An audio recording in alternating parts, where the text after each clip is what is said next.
Dr. Justin Anderson, welcome to the Mindset Advantage podcast. I'm excited that you're here today.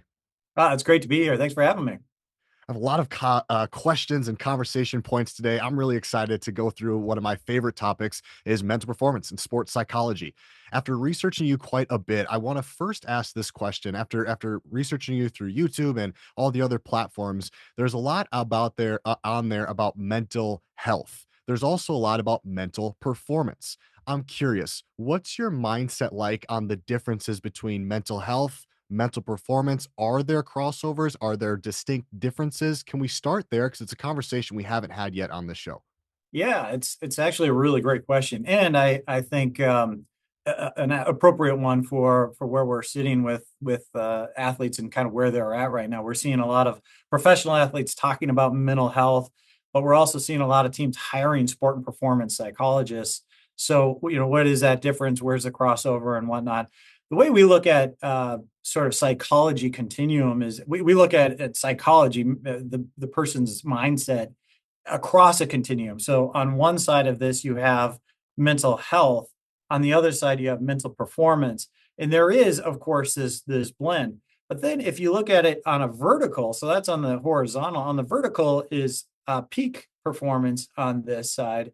And then the other is lower sort of performance or wellness on this side. And so you can start to get into places where people might not have the greatest mental health and they still can perform pretty high.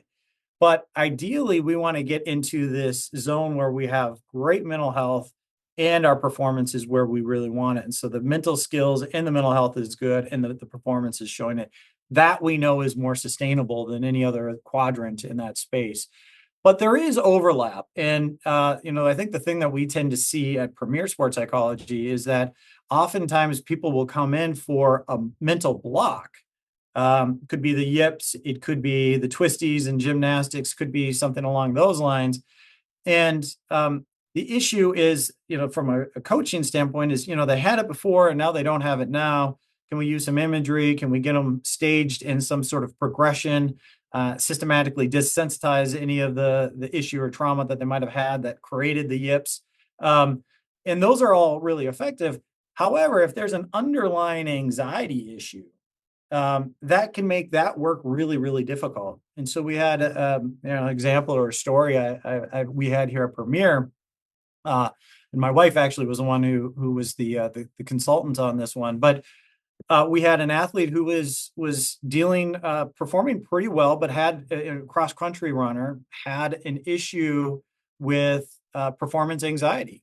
And prior to that, some of the coaches and staff around her were really trying to train imagery as the way to help her get through the performance anxiety. Well, as we got in, we did a full kind of battery of our sort of intake assessments to see sort of where the person was at. And there was a mental health concern there. There was a generalized anxiety, a history of anxiety within the family, and some anxiety for the female runner. So we were able to treat that. Then the mental skills components that were being directed and taught by the staff around it really started to take hold. They were able to sort of, we always call it, if the mind isn't sort of grabbing or connecting in the way that we want it to, ideally in a healthy kind of manner, then what tends to happen is it's like a slippery stream. You have these concepts, but you can't grab them. And it's no fault of the individual. It's just how the brain and the neurochemistry in the brain is happening. So anyways, we want to get that so the stream is moving a little slower so that now the concepts that we're teaching around performance psychology tend to work a little better. And then we see things start to take off. So, how can coaches out there, or maybe even parents, know the difference between this is a mental performance issue and this is a mental health issue? Are there some, I don't know, want to call it red flags, but are there some signals out there that we can kind of look for to know which road we should perhaps go down?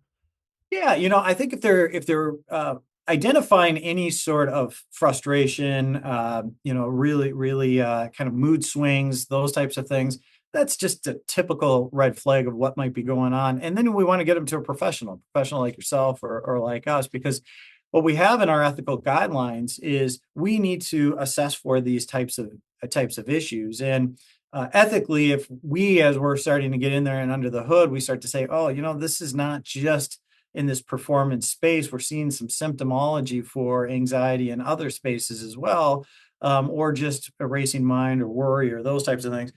Then we want to perhaps get them to somebody that is also qualified to deal with the mental health perspectives. And then, as you know, there are people in our field that have dual credentials and can work on both ends of that spectrum. And so, dual credentials people can also help in those areas because they are first to look at all aspects of that. Can we talk a little bit about performance anxiety? You said that a couple times. I think that's something that is more prevalent now, perhaps than ever. What are your thoughts on that? How do you go about that? What are the first steps? Can we talk about performance anxiety? Yeah, I think performance anxiety is one of the biggest reasons people come in to see us. A lot of times, parents will identify this or see this as my child performs really, really well in practices and is one of the stars, and then we get into games or competitions, and they're struggling a little bit. And there can be a number of reasons for that, but one of those reasons can be a overactive or overactivated brain, and that tends to happen when we care about things. And so today, when there seems to be even more pressure on younger athletes, social media, we have more pro models at younger ages. There's a lot of interest from parents or communities to get our children into spaces where they can be in elite teams and then get scholarships. And now it's not just scholarships. Of course, there's pay to play. And so there's opportunities to make money at the college level. So those types of things, and even at the high school level, name, image, and likeness is starting to trickle into some of those spaces. So you start to see people are looking for, oh, can we get our son or daughter into a space where they're performing at a really high level? And of course, what that does is it puts the pressure and the expectations higher on a younger mind that might not have as much experience in dealing with that pressure, and oftentimes without the tools to handle the pressure. So, what tends to happen is a very specific anxiety. They may be doing very well in all other areas of their life and may be doing really well in the performance at practice. But when you get them into higher competition, higher pressure situations, that's when you start to see performance really drop. Now, the interesting research, a lot of people say, oh, there's certain people that thrive under pressure. Research shows that everybody doesn't perform nearly as good as their norm under pressure. So everybody declines a little bit. Even Michael Jordan, everybody talked about him being the one of the most clutch players in sport. His free throw shooting in clutch situations was less than his free throw shooting in non-clutch situations. So performance declines when we have higher levels of pressure on us for everyone. It's just the level of decline that happens. Sometimes sharing that with athletes, they're like, oh, really? I thought some people thrived under that. And it's like, yeah, they maybe not thrive, but they were great already and they performed closer to their norm under high pressure situations. You said that a lot of the lead of performance anxiety is an overactive brain. So that makes me want to ask the opposite would be quieting the brain. So what are the steps athletes should take to quiet a noisy brain? Yeah, I mean, there's a number of them. I think the first thing that we always talk about is awareness. We want to want to get aware of how our brains work. And I think a lot of folks are not really well versed in what components go into the brain. And I mean, even coaches will talk about, oh, this guy has a great mind or this gal has a great mindset. Well, what goes into a mindset? At Premier, we talk about 5 components that really go into our mindset. And the first is our attention, it's our focus. Second is our thoughts and what sorts of thoughts are going through our minds at any given time. Third is our emotions. So, what are we feeling from an emotional standpoint? Fourth is the body sensations. What's the body telling my mind in these moments? And then fifth is our behaviors. And as we look at all of those things, that sort of makes up what we call the mindset matrix.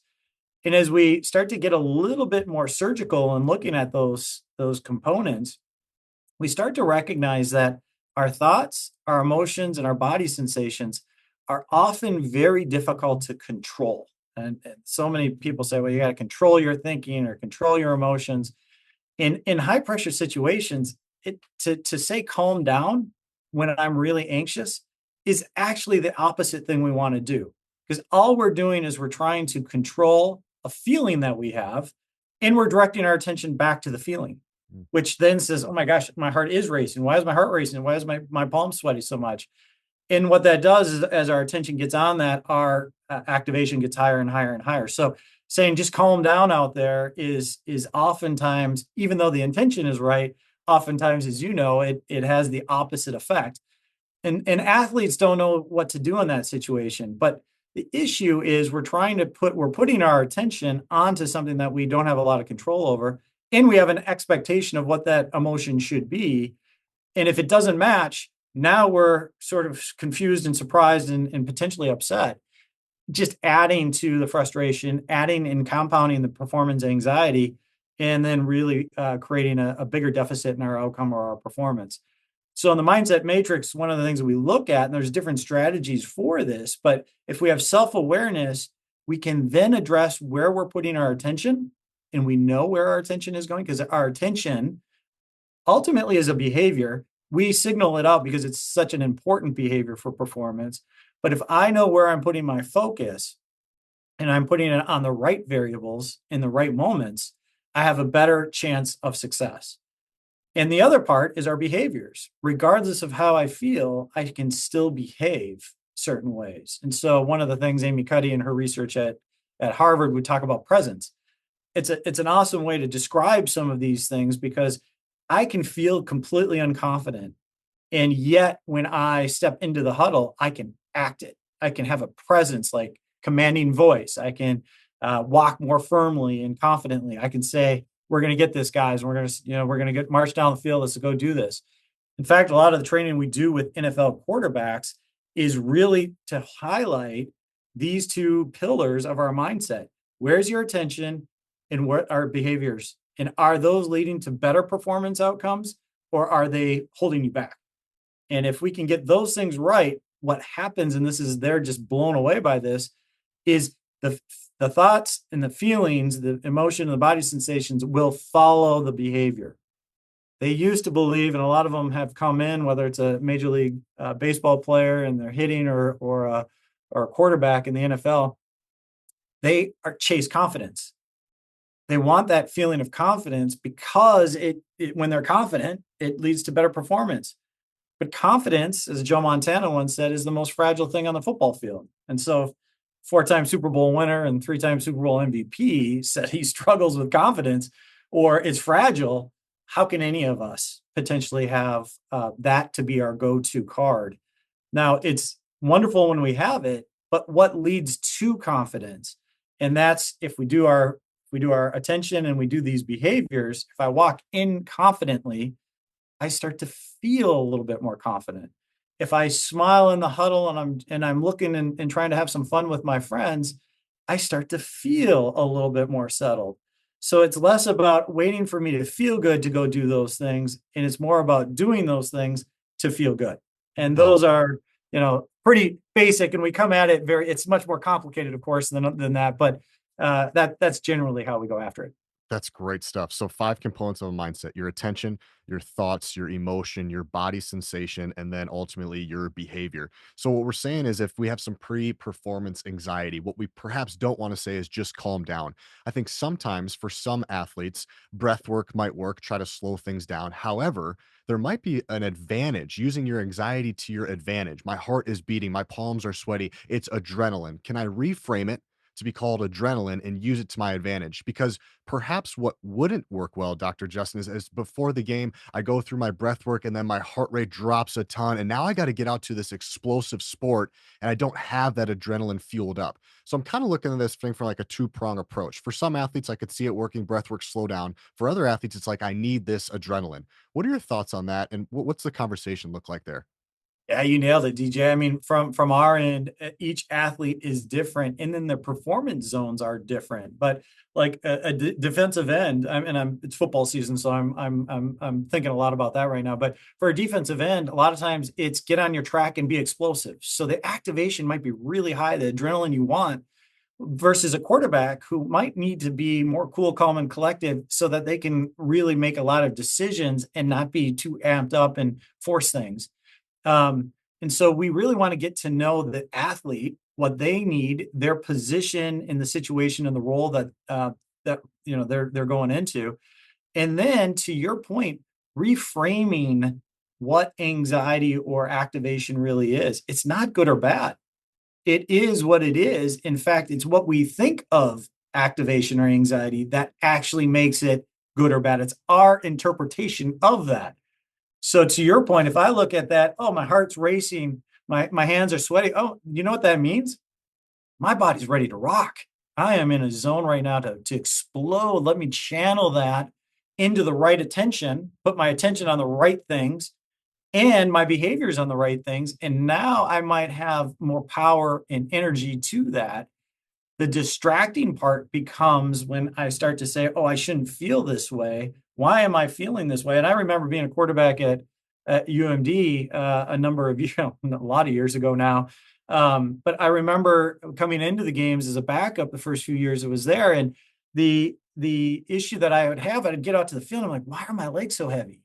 My legs just felt so heavy. And I was like, what? This is horrible timing for my legs to feel so heavy. They never had felt that heavy in practices or in games in high school. And it was, it was the college experience. It was a bigger thing. It meant more. It had more pressure for me. But I, not knowing any of these concepts, started to focus on my legs instead of saying, you know what, my legs are going to feel heavy right now because right now I'm pulling a lot of blood into different areas. But guess what? They can still run. They can still do everything I need them to do. The only thing that's going to throw me off right now is if I spend too much attention on them. And so it gets to that sort of piece, but you're right on with the reframing and then directing the attention to things that really matter. Love the idea of using the word activation instead of anxiety. Sometimes the words we choose are so powerful, and just doing that flip, Dr. Justin, could be huge. If let's call this an activation instead. What it sounds like a lot too, and from reading your favorite book, The Inner Game of Tennis, is that this is a lot to do with not only reframing but having a non-judgmental approach. So that's a big part of this book. That's a big part of what I'm hearing you say is that, hey, I'm going to feel this way. I'm not going to judge it. I'm not going to put weight on it, good or bad. It kind of is what it is. It's very that neutral mindset. Can we talk a little bit about that non-judgmental approach? Is that kind of what you're getting at here? Yeah, it's 100%. It's a great tool, but that comes from self-awareness. And, that's really interesting because there's a lot of people that in the inner game of tennis, I thought did an amazing job. I read that my senior year of high school. My dad just slid me a book because I was playing football and basketball. Didn't have an opportunity to play or train for baseball. We had a really good baseball team. And so before tryouts, he's like, read this. This might be interesting. I read it a number of years ago. It's written by a tennis coach. So he's not even a sports psychologist, but a tennis coach who just observed how people performed. And then you started to talk about the mental game. Before then, it wasn't really talked about. And so I first got hooked on sports psychology because of that book. And I still use it a lot because it's such a very easy read and it's presented in such a way that is simplifying some very difficult and challenging concepts, but it's simplifying in a way that an athlete can grab and utilize really quickly. And one of the things it talks about is the non-judgmental thinking. And what's fascinating is, in many years we had people talking about our thinking around, oh, we should use positive self-talk. But really, if we're using positive self-talk, we're judging. And so it starts to become, it's better than negative. Some of the science is showing that, but it can also be a distraction. Mm, So, because when we say, oh, that was a good play, inevitably I'm going to have a bad play. mm, And if I play the sport long enough, no matter how good I am, I'm going to make a shot or I'm going to miss a shot. And so good and bad starts to get into the thinking. And coaches do this all the time. Parents do this. I'm guilty of it with our two little girls. Oh, great job. Good play. And ultimately, I'm having them start to think about that experience as a good or bad judgment. And so it's ingrained in our society, for good intentions, of course, the right intentions. There I go again, say good intentions. We judge all the time, but what we're feeling with the brain is if we can get into a space around non-judgmental thinking and just observing what happened. And Inner Game of Tennis gives some really good examples of when I miss the shot, it was high. It wasn't good or bad, or that was a horrible serve. Because if I say that to myself, now I'm having all the mind is kind of racing, searching for what's wrong with me. And that can include everything from how I feel to what kind of person I am to, it can land on anything. But if you simply say the ball was high, the mind goes, oh, recalibrate, just bring it down. And I use this a lot with, again, with a lot of the NFL quarterbacks that we are able to work with, grateful to work with here. And one of the things that we found is that they do good or bad all the time. Mm. And so they do the judgmental thinking all the time. And one of the things that went through a progression of a quarterback here a couple of weeks ago, and he's like, "Oh, it was a horrible play. It was a bad play." And I was like, "All right, well, break it down for me."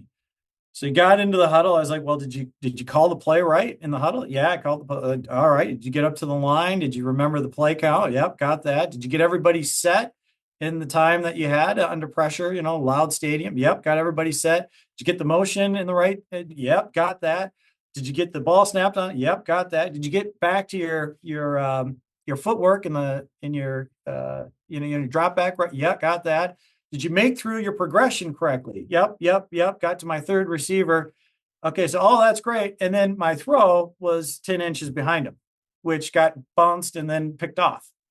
So all of it, if we observed it, was what he wanted, what he wanted, what he wanted, what he wanted, what he wanted. When we got surgical on the delivery, his footwork wasn't quite right. He didn't move that, he didn't open up his hips enough. It came across the body too much, and the ball ended up behind him. Now, with that observation, it was like, "Oh, yeah, I gotta lead him more, I just gotta open up my hips more." Now we have a directive to get better at that during next week's practice. So as he's going through his left to right, adjustments, he's just gotta swing that hip open a little bit more so he can lead a fast receiver cutting across the middle. But notice the difference in how we think. And when he does that, it's like, "Oh, yeah, I can do that." Now, everybody in the world, of course, is talking about whether or not he threw an interception and all about the result, for sure. But the athlete then, and hopefully the coaches that are around them, need to help them stay focused on that process.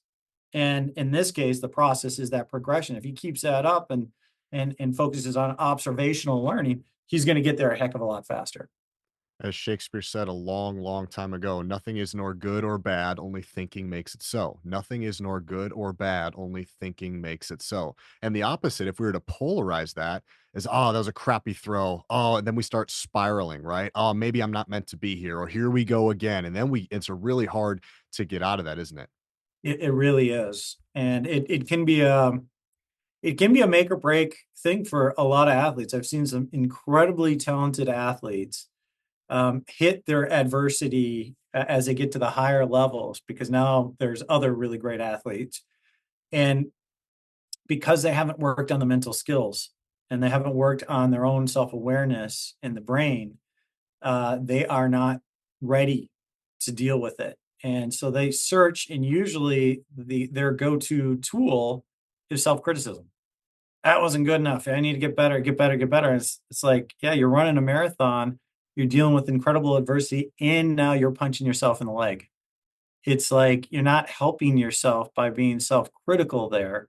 Let's observe and adjust, observe and adjust. And if we do that, we're going to grow faster than we ever could with self-criticism or even self-praise.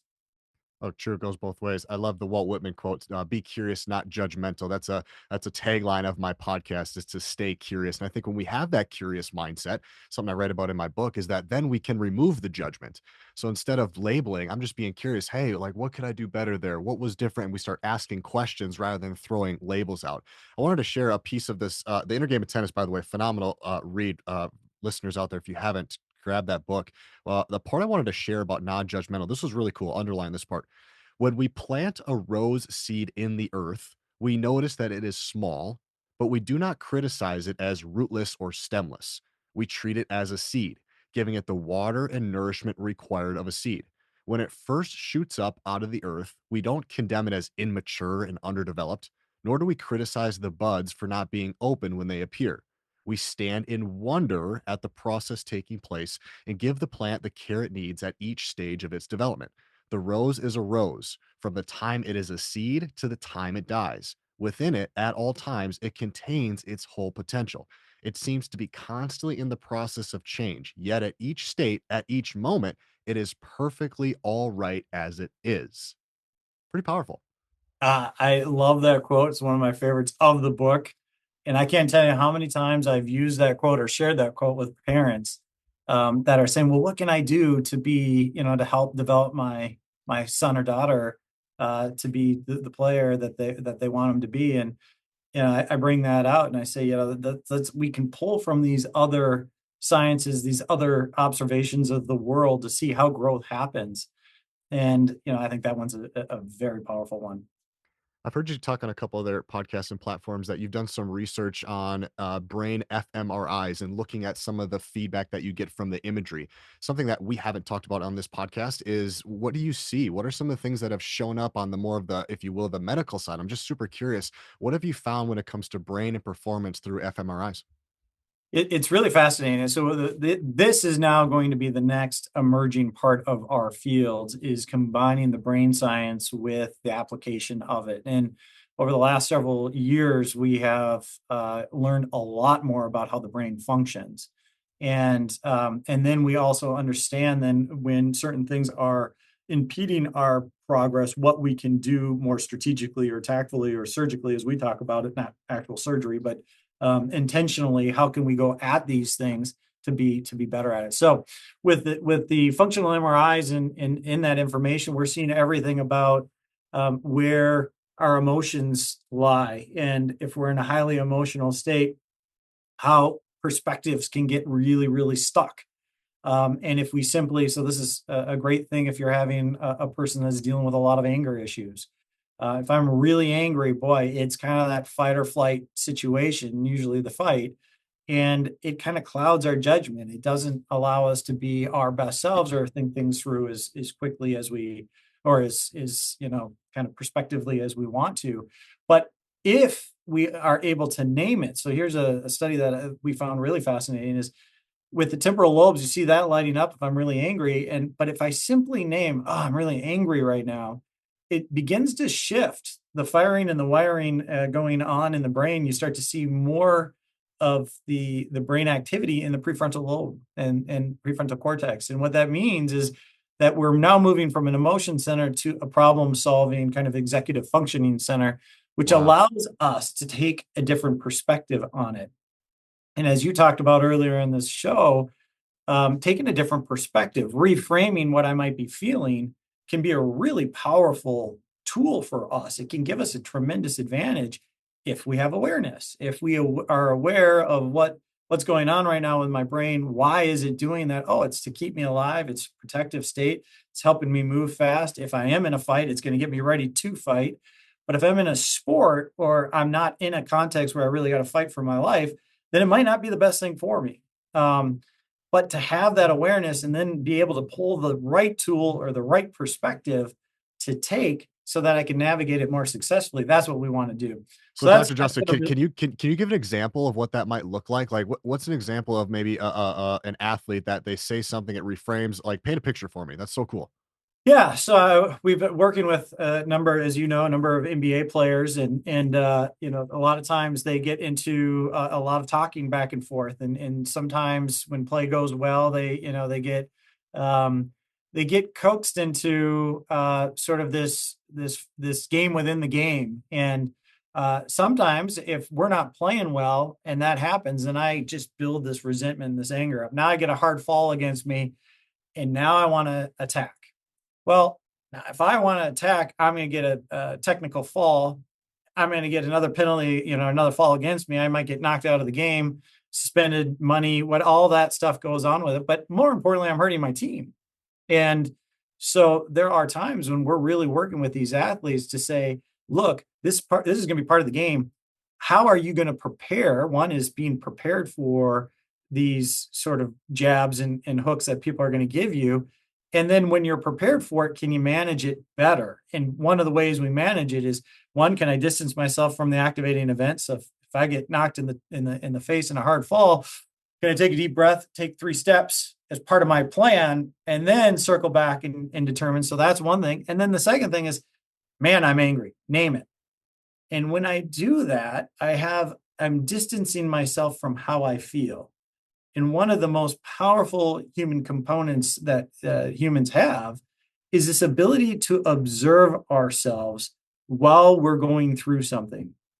So our thoughts and our emotions are part of us, but we can also kind of separate from that. They don't define us. So I might be really angry and I might lash out and I might say some things. That's not really who I am. That's a reaction to what I'm dealing with. The values, the considerations, the work that I put in, the days, consistency, those things, that's what I want to be known for. Can I act in that manner more often? This is kind of complex stuff we're talking about now, but it is some of the things we're teaching some of the athletes we're working with, which is using metacognition, which is observation of our thinking and emotions, to help us determine what tool we want to use when we want to use it. But a lot of athletes say, well, I'm really angry right now. So if I do something different than being angry, I'm not being authentic to myself. Mm, And we'll be like, well, authentic to yourself or authentic to the emotion? Because emotions will come and go. If I don't eat my breakfast or my lunch, I'm going to be cranky. That's going to come and go just with my blood sugar.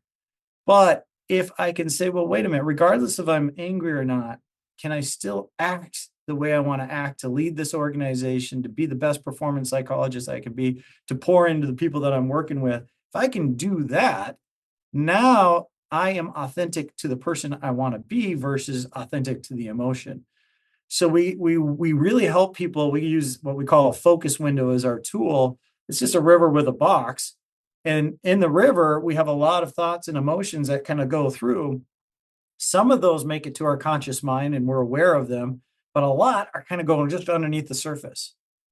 And if we can identify what is going through my mind and what's going through underneath my mind subconsciously, now I can bring things that might be hurting me up to the surface, name it, have some control or management strategies over that, and then I can act and perform better.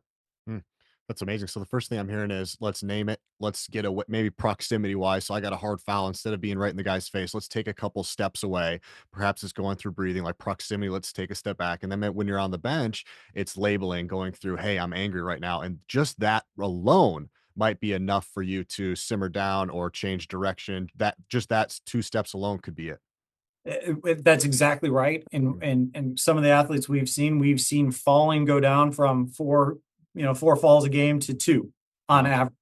And so now they're not getting caught in that cycle of frustration and anger, and then kind of retaliating in certain spaces. And so you see the performance then hitting the mark that they want to hit, and they're out on the court more. They're playing at the end of the game, all those types of things that they're ultimately wanting to do. But yeah, that can help. And then I think that, the other thing that we do a lot in these situations is we set the intention. So you got to be ready for it. I always say, if we're ready for an emotional thing to hit, what's likely to come, if we're ready for it, it has far less of a grab on us. And the example I usually give my clients is, if a firecracker were to go right off behind you right now, DJ, and you weren't ready for it, um, and bam, there it hits. You would have an emotional and physical reaction to that. Your heart rate would go up, blood pressure would go up, it just all spike. And all of that is absolutely normal by design. It's there to get you to move, to get you out of there. It's there to protect you. In a game though situation where it's not this life or death situation, it can be detrimental. So if I get punched in the mouth and I'm not ready for it, and all of a sudden now I'm out of my game, I'm out of my zone, that's not where I want to be. But if I'm ready for it, now if I were to tell you, hey, in 5 seconds, a firecracker is going to go off, 5, 4, 3, 2, 1, bam, you might jump a little, but you already are ready for it. You know what to do. You can quickly let that go and get back to where you want to be. It doesn't have the same grab that the first one did. And only difference in that situation is preparation for it versus being caught or surprised by it. So a lot of these athletes hope these things won't happen to them. So quarterbacks, we do this all the time. You hope that you'll never throw an interception. And then when you do, oh my gosh, I'm going through all this emotion and frustration and anger and whatever else. Um, but if you're prepared for it, then you can move it off your plate faster. You can get back that next series and hopefully get your team down to another scoring drive. And so we get back to our performance zone faster. It doesn't mean that we don't get hit by the emotion. It still hits us. We're not robots, but we get back to our performance zone faster. And that's what champions do. They're better at getting back to the zone faster. I'm so glad you went there. I want to double click on this. In one of your articles, it was the 5 most important things you've learned as a sports psychologist. Number 4, I wanted to hit on was exactly what we're talking about. You said very few athletes prepare for adversity. The great ones envision working through it. I know Michael Phelps, who has been very public about his visualization and some of his mental performance tools. He visualized, what do I do when my goggles fall off? And then sure enough, it happened and he ended up winning the race. What I think a lot about mental performance is it's really easy to do when things are going well, Dr. Justin. When I'm up by 15, I'm 5 for 5 at the line, it's really easy, and it makes my job really easy. Yeah, it's really difficult when things aren't going well. And that's when you need to be able to double down on some of these skills. And so I think it's one thing to talk about mental performance and do it when it's going well. It's a whole nother skill to be able to do it when things aren't going well. Can we double click on that idea of very few athletes prepare for adversity, the great ones envision working through it? Because it's truly that is the game changer, is when you can do it when crap hits the fan. That is it. I mean, what you're describing right there is what separates the best from the rest. And I think most athletes, when I ask them to do this type of preparation, they're like, "Whoa, whoa, whoa! You want me to think about bad things happening?" And I'm like, "Well, let's just break this down. You're a quarterback in the NFL. Is there a likelihood that you're going to throw an interception?" Well, yeah. I mean, in the best of the best of throwing interceptions, I guess, sure.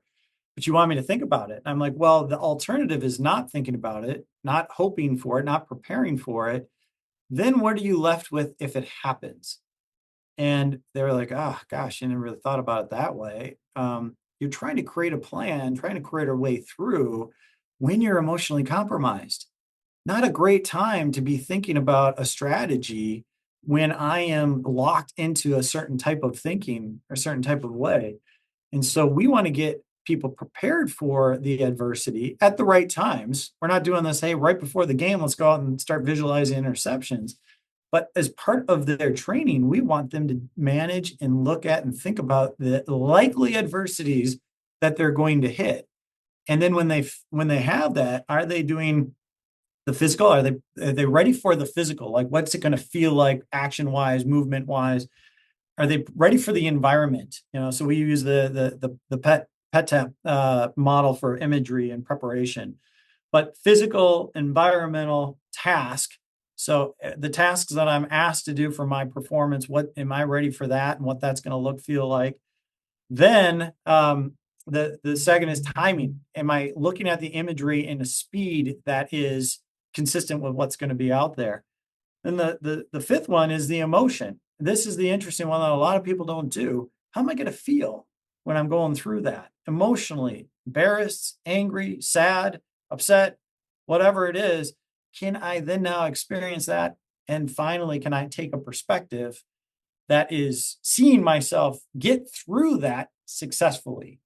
So the key is feel the adversity and see yourself with behaviors and attention. Now back to your mindset training to put your attention on the things that help you get the best result.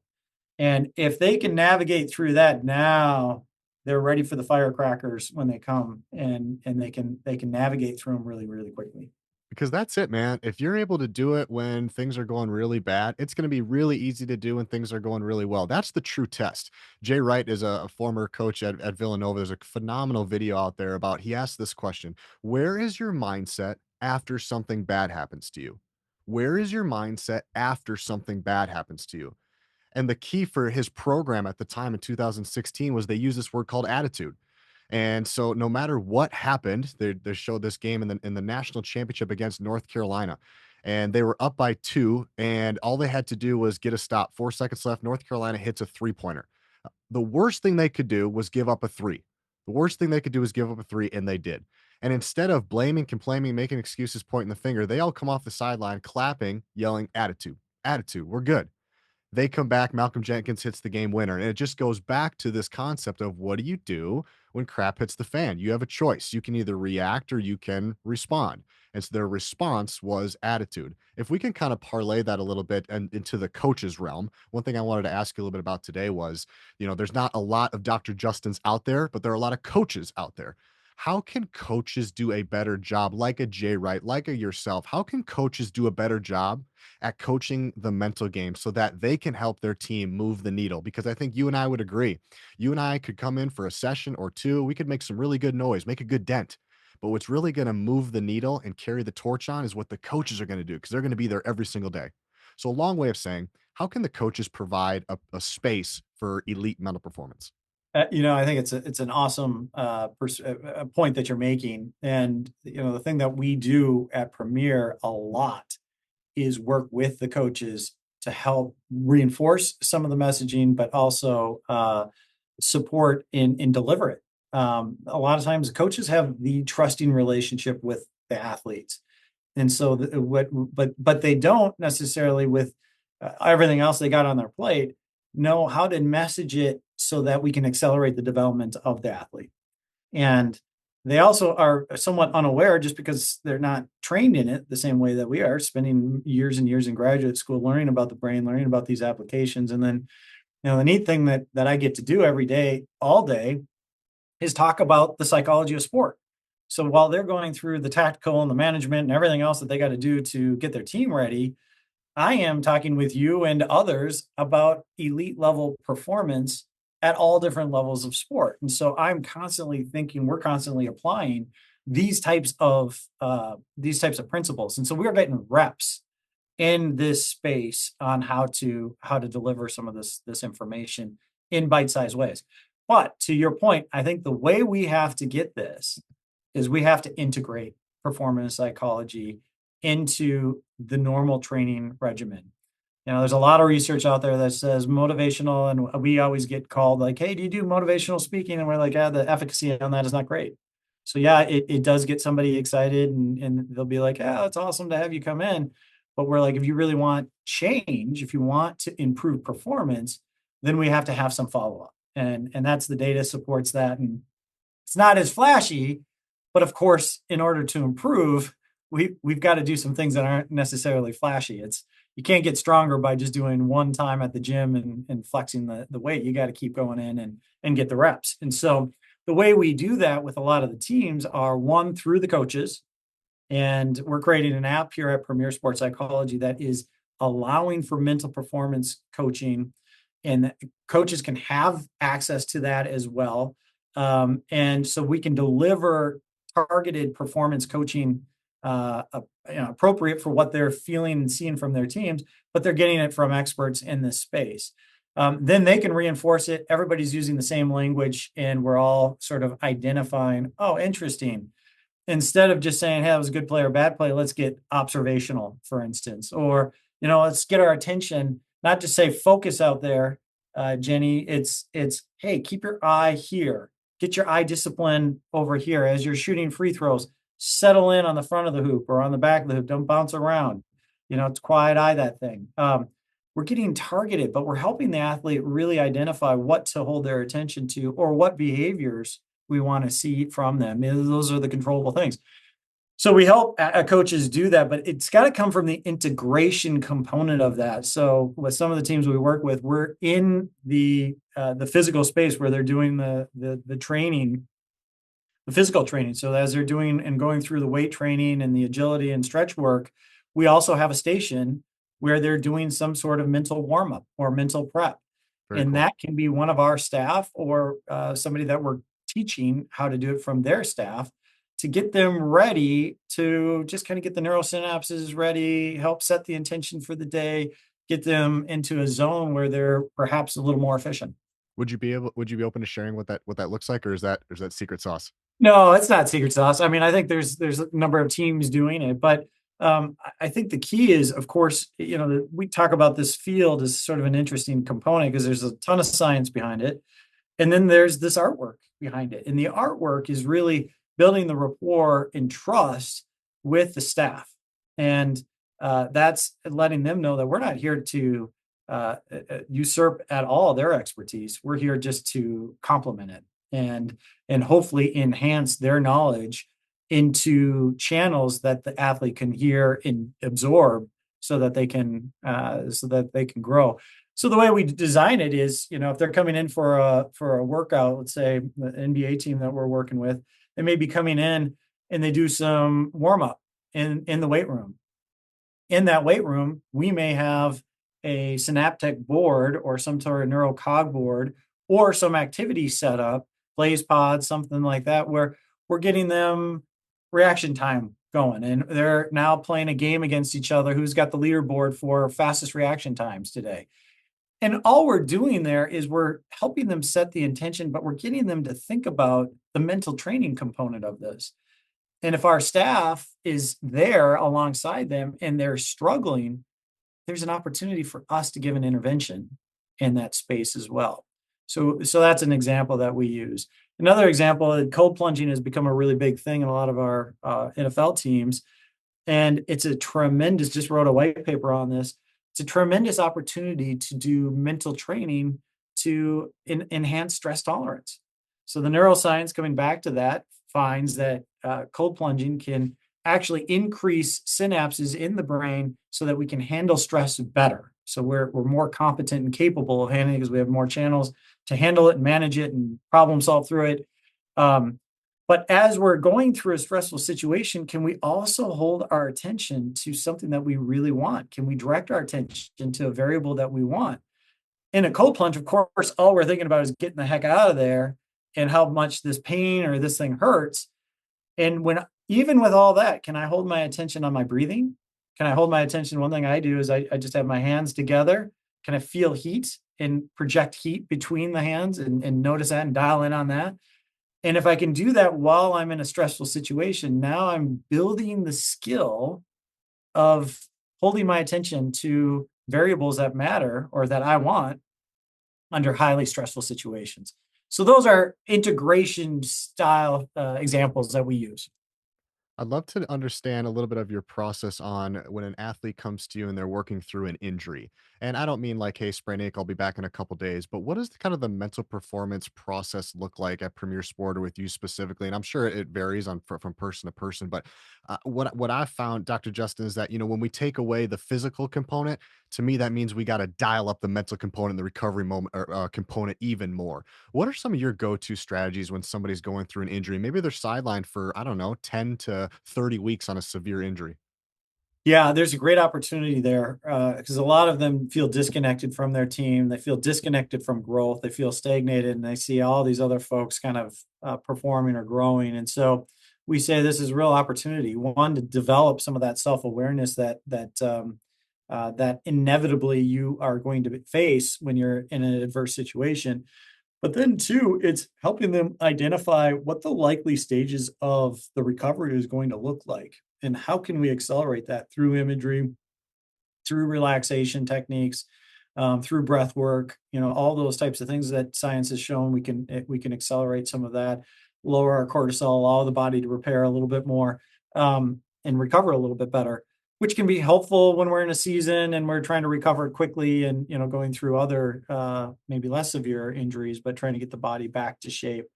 Everything from sleep, all the components of what we call the behaviors, and one of the assessments we have here at Premier, the mindset assessment, where we're looking at what behaviors go into both performance, but also well-being. And there's a lot of overlap.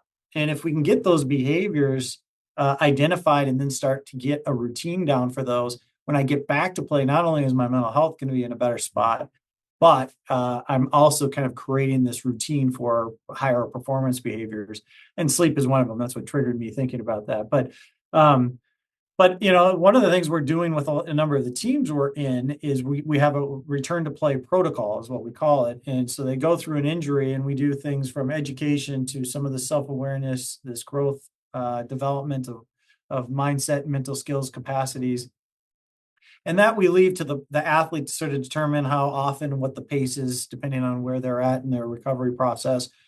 But then as they're getting closer to return, there's a lot of players, even at the pro levels, that after they've had an injury, have fear of re-injury or fear of not performing to the level that they once were. And so we help them start to work through that progression. And there's tools and assessments that we also provide these teams so that we have an indication of where they are on that progression so that we can make more surgical interventions intentional interventions there to help those athletes get return to play in a more confident mindset. There are two components that I wanted to pick your brain on. One is the power of expectation. So is there a piece of this that, hey, they say you're going to be out from here for 12 to 16 weeks. And you start having this expectation of, man, I'm going to be ready in 12. I'm going to be ready in 12. We start drilling that in. And then what do you know? You're ready in 12. I look at Aaron Rodgers last year, right, with the torn Achilles. He kind of had that persona, like, I'm going to be ready by the end of the season. And then sure enough, he could have played if he wanted to. And at the time that it wasn't meant to be. So I think that's an interesting component that I'd love to get your opinion on. A second piece of it is the visualization part. So I've read before that this study that came out that basically said that the players that shot hoops every single day for 30 days, they increased by 20%. People that shot hoops and visualized, they increased 19%. And then the third group that didn't do anything, that obviously didn't increase at all. So the difference there was only about 1%. So can we talk about power of expectation during injury and also visualization during injury? Yeah, expectation is it's a really powerful thing and can be a really detriment to growth. And so it's a fascinating conundrum because I think a lot of people want to give an expectation of, hey, you'll be back by this time and this is how it's going to be. And as we know, some bodies don't recover at the same clip as the norm. Um, and if we fall behind that, there's a lot of frustration and anger and sadness and disappointment, and so a lot of times we provide a lot of clarity around the expect. Hey, this is a goal, this is a target. There's going to be lots of ups and downs. So we're already starting to qualify some of the expectations. And then as we work with athletes who are going through that, we help just sort of what does that mean to you? How are you doing with the expectation? If they're really rigid Mm, about, oh, I'm going to be back at this time, we'll work through some of the same mental skills that we'll have and say, well, what happens if you hit adversity and you don't? And now it's a learning tool for them to use the mental training like we were just talking about with quarterbacks earlier in the if that thing that you didn't want happens, how are you going to respond to it? And what are you going to do? And do you have a plan for that? And so there's really great opportunities for using some of that. But the expectations a lot of times for these athletes are super high. And then when they fall short of that, there's a lot of self criticism and doubt that fills that gap. And so we want to say, well, wait a minute, you're doing certain things to grow here. Let's really hold our attention to what those things are and reward that. The rose is the rose. At each stage, it's its full potential, and we're going to do everything we can to sort of support what it is, where we are, and be okay with it. So we use that, and then I think the other piece to that is once they return to play, it is helping them through any sorts of doubt, fears of confidence, and those types of things. And if we can help that, I think we're in a good spot. what about the visualization during the injury process? Yeah, so the imagery and the visualization, I mean, I think that is something that's really been interesting, pulling from cancer sides of things and whatnot. But I think you can pour into a lot of the reps and the mental reps, not only for sort of feeling your body recover and heal and recharge, but also in the performance side of things. And there's been tremendous amount of studies as you've identified that show that the imagery is very similar to the actual practice. And if we use that pet tap, where we're kind of really putting ourselves in the competitive environment, it can have the brain doesn't really know the difference between imagining it and going through it. And so you are strengthening the neural connectivity in similar ways as you would taking the shot and practicing the shooting. And that's why when we do get out there, the neural connectivity is there. And there's some studies talking about brain research in dreams. They believe dreams are there in some capacity to help us kind of navigate certain situations potentially that could impact us. Of course, there's a lot of other stuff that goes in that, but part of it they believe could be to help us prepare for what might be becoming. Because when we wake up, we were there. The heart's racing, the whole thing's going on. We were in that moment. The brain didn't know the difference. The only thing was different is the physical reality we were actually sitting in. Fascinating. Dr. Justin, let's close it down. I asked my guest the same similar questions, the $1 million question. It goes like this. Dr. Justin, what do you know now that you wish you knew 20 plus years ago before you got into sports psychology? That is a loaded question. I know a heck of a lot more now after getting a lot of reps. I think there's a couple things, a couple areas that I go. One is that all athletes, regardless of what they share, go through some of the emotional turmoil. We think they're superheroes and they may be able to do everything right, but every one of them is dealing with something. And having some of the tools that we're putting together in place here can be beneficial for all of them. Their life skills, it just happens to be kind of putting it into the sport context, and so that's been really a neat thing. And then I think the other thing from a personal standpoint is really recognizing the importance of getting the reps and not trying to prove too much too early as a young professional in this. It's okay to say, "I don't know, let me go check on that, let me come back to you." Um, I think it's a turnoff for a lot of coaches when young professionals say, "Oh yeah, this is how you do it," and what they've delivered wasn't quite hitting the mark in terms of the science or what might be the best, a solution for that group. And so I always say work with the coach versus sort of providing this kind of advice factor for coaches. I would say those two things have been really important and impactful learnings along the way. Those are great pieces of advice. Dr. Justin, how can my listeners support you and perhaps work with you if they're looking for a sports psychologist? Man, we would love it. Premiersportspsychology.com. We have a lot of things on there for athletes and coaches and organizations. And then we also have Premier Performance Advising, which is we're doing a lot of these mental performance trainings for corporations and leadership groups. And so we do a lot in the corporate sector as well. And then finally, Premier Mindset program.com. We are starting to develop, or we're beginning to implement and deliver our beta testing on this app that we're using for a lot of our teams and athletes. And so that's really coming to market here soon. Dr. Justin, this was truly an honor. I learned a lot from you in this last hour. Thank you so much for taking the time. DJ, appreciate you having me, man. Awesome talking with you. Clearly know what you're doing in this field. So let's definitely keep collaborating. Thanks, brother.